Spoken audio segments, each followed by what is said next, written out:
लगभग 14,000 से 24,000 रुपए आप एक दिन में। प्लम्बर्स की कमाई जान के ना हैरान हो जाओ, एक दिन में इतना कमा लेते हैं। अलग अलग फील्ड में अलग अलग चीजें हो, तुम तो 50,000 बना लेते हैं।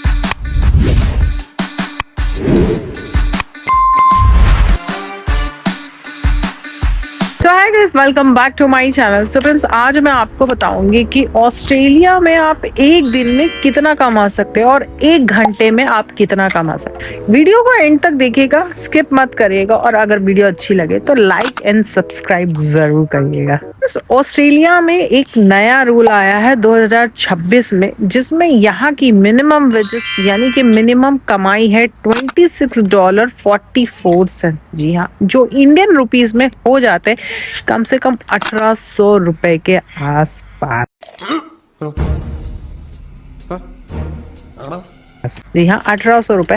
और अलग अलग फील्ड में अलग अलग थे कि आप किस फील्ड में। सैलरी बहुत बार डिपेंड करती है कि आप पार्ट टाइम कर रहे हैं या फुल टाइम कर रहे हैं या कैजुअल बेसिस पे कर रहे हैं। सारी जॉब तो यहाँ है ऐसी हैं जिसमें आपकी मिनिमम एक घंटे की कमाई हो सकती है $50। जी हाँ, $50। तो अगर $50 मतलब इंडियन रुपीस में ये हो जाते हैं 3,500 रुपए। 3,500 रुपए एक घंटे में। तो आप ये सोचिए, अगर आप एक घंटे में 3,500 कमा रहे हैं, तो अगर आप समझ लीजिए 8 घंटे काम किया है तो ये हो जाएंगे लगभग 24,000 रुपए।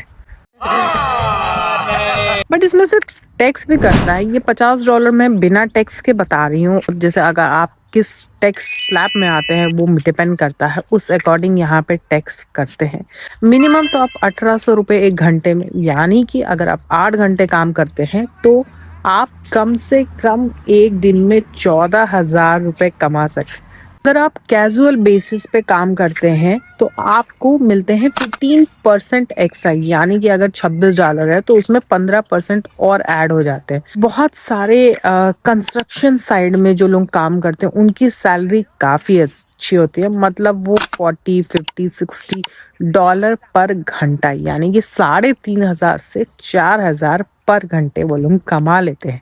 तो यानी कि वो 8 घंटे अगर दिन में काम करे तो कुछ नहीं तो वो 24 से 30,000 रुपए एक दिन में बना लेते हैं। एंड अगर आप वीकेंड पे काम करें, यानी कि आप सैटरडे और संडे को काम कर रहे हैं, तो आपकी सैलरी हो जाती है और भी ज्यादा। जी हाँ, जो $26 मिनिमम आपको मिलता है वही हो जाते हैं $35 से $40 भी। जी हाँ, $35 से $40 हो जाते हैं। तो बहुत सारे जो स्टूडेंट्स होते हैं ना, वो वीकेंड पे काफी काम करते हैं क्योंकि अच्छा पैकेज मिलता है, अच्छी सैलरी मिलती है, पर आवर का रेट बहुत अच्छा मिलता है उसमें। तो बहुत सारे लोग तो मतलब ट्राई करते हैं कि वीकेंड पे काम करने का। जी हाँ, क्योंकि उसमें पर आवर का रेट बहुत अच्छा होता है।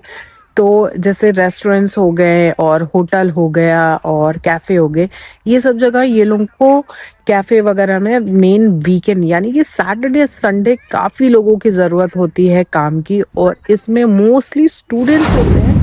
आप अगर हेल्थ केयर लाइन में है उसमें भी बहुत अच्छा रेट होता है।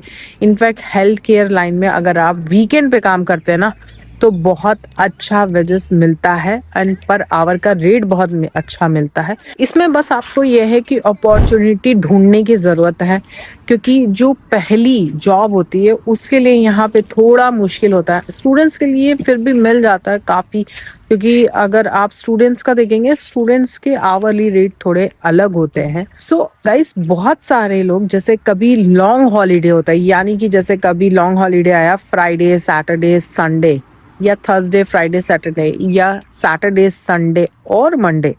सो इसमें भी भाई लोग नहीं छोड़ते हैं। जिनको काम करना है, जिनको पैसे कमाना है, वो काम करते हैं और बहुत अच्छा बना लेते हैं भाई वीकेंड के। जो आप सोचो, जो ये लॉन्ग हॉलीडे होते हैं ना, उसके भी पे रेट्स भाई बहुत अच्छे हैं। लोगों को मैंने देखा है 50-50 हजार रुपए, मतलब इंडियन रुपीस में 50-50 हजार रुपए वो बना लेते हैं केवल वीकेंड पे। सो गाइस, मेन खेल तो वीकेंड और हॉलीडे, लॉन्ग हॉलीडे का होता है। वैसे भी यहाँ पे काफी अच्छा मिनिमम पे रेट है, क्योंकि यहाँ पे मैन पावर की काफ़ी कमी रहती है। सो पे रेट बहुत अच्छा है आवरली। अगर आप और बहुत सारे लोग तो 8 घंटे से ज़्यादा भी काम लेते ही हैं। सो गाइस, बहुत सारे स्टूडेंट का जैसे यूनिवर्सिटी का फीस होता है, उनके रहने खाने का फीस होता है, तो काफ़ी खर्चे होते हैं। तो वो लोग बहुत बार वीकेंड और लॉन्ग वीकेंड पे काम करने का प्रेफर करते हैं, क्योंकि लॉन्ग हॉलीडे जब आती है तो उसमें जैसा कि मैंने बताया कि पे रेट अच्छा रहता है, तो उसमें काफ़ी वो लोग इनकम जनरेट कर लेते हैं, काफ़ी इनकम अच्छी कमा लेते हैं वो लोग। सो मेनली जो इंटरनेशनल स्टूडेंट्स होते हैं या नॉर्मल स्टूडेंट्स होते हैं यहाँ पे, वो लोग लॉन्ग हॉलीडे और वीकेंड पे काम करना काफ़ी प्रेफर करते हैं, क्योंकि उसमें एक अच्छा इनकम वो बना लेते हैं।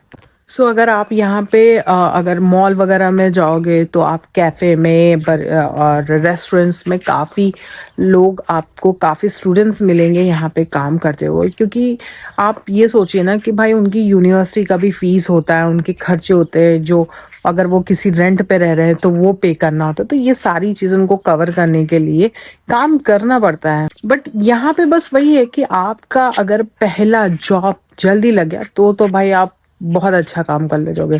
लेकिन अगर पहली जॉब में टाइम लग गया तो वही मेन टफ होता है एंट्री, क्योंकि यहाँ पे एक्सपीरियंस और स्किल्स बहुत मैटर करती है। कि आप किसी भी जॉब के लिए जाओगे ना तो यहाँ पे स्किल्स और एक्सपीरियंस बहुत मैटर करती है।